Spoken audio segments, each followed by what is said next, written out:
দেশের রেল নেটওয়ার্কের একটি গুরুত্বপূর্ণ অংশ হওয়ার পরেও পাবনা রেল স্টেশন এখনও যথাযথভাবে সংযুক্ত হয়নি। সম্প্রতি নির্মিত এই স্টেশনটির জন্য ১,৫০০ কোটি টাকা ব্যয় করা হলেও এখনও সারাদিনে চলাচল করে মাত্র একটি ট্রেন। কিন্তু বারবার শিডিউল পরিবর্তনে যাতায়াতের ভোগান্তি যাত্রীদের। পাবনা রেল স্টেশনে ২৪ ঘন্টায় চলাচল করে একটি লোকাল ট্রেন। দিনের বাকি সময় জুড়ে স্টেশন শুধুই নীরবতা। প্ল্যাটফর্মে নেই যাত্রীদের কোলাহল। অযত্নে অবহেলায় নষ্ট হচ্ছে বৈদ্যুতিক বাতি সহ বিভিন্ন সরঞ্জাম। এত কিছু থাকার পরেও এখন পর্যন্ত পাবনা টু ঢাকা রেল চালু হলো না, এটা খুবই দুঃখজনক ব্যাপার। বিশাল বড় একটা অ্যামাউন্ট খরচ করলে সরকার, অথচ সেই মনে করেন সকাল ৮টায় ৮:৩০ যায়, আর সে আবার রাত ৮টায় আসে। পাবনা থেকে ঢাকা পর্যন্ত আমরা সরাসরি ডাইরেক্ট রোড চাই।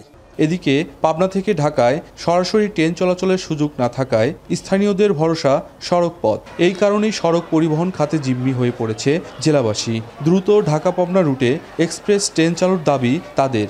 পাবনা থেকে ঢাকা হলে পরে অনেক সুবিধা, তার কারণ হচ্ছে এই মোটর মালিকরা দীর্ঘদিন এই জিনিসটাই করে রাখেছিলেন, কিন্তু এই জোট আজ পর্যন্ত খোলা যায়নি। পাবনা রেল যাতায়াতে অসুবিধা হচ্ছে, এই জন্য হচ্ছে রেল স্টেশনে পাবনা থেকে ঢাকা ট্রেন চালু হতে অসুবিধা হচ্ছে। তবে আশার বাণী শোনালেন রেল সচিব। শীঘ্রই ঢাকা পাবনা রুটে ট্রেন চালু হবে বলে জানান তিনি।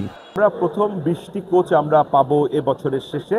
আমরা যত শীঘ্রই সম্ভব একটি র্যাক ফরমেশন করতে পারবো পাবনা ঢাকার জন্য। এই অবস্থায় সময় লাগলেও আমরা এই অবস্থাতে আমরা একটি আন্তনগর ট্রেন দেওয়ার আপ্রাণ চেষ্টা করছি।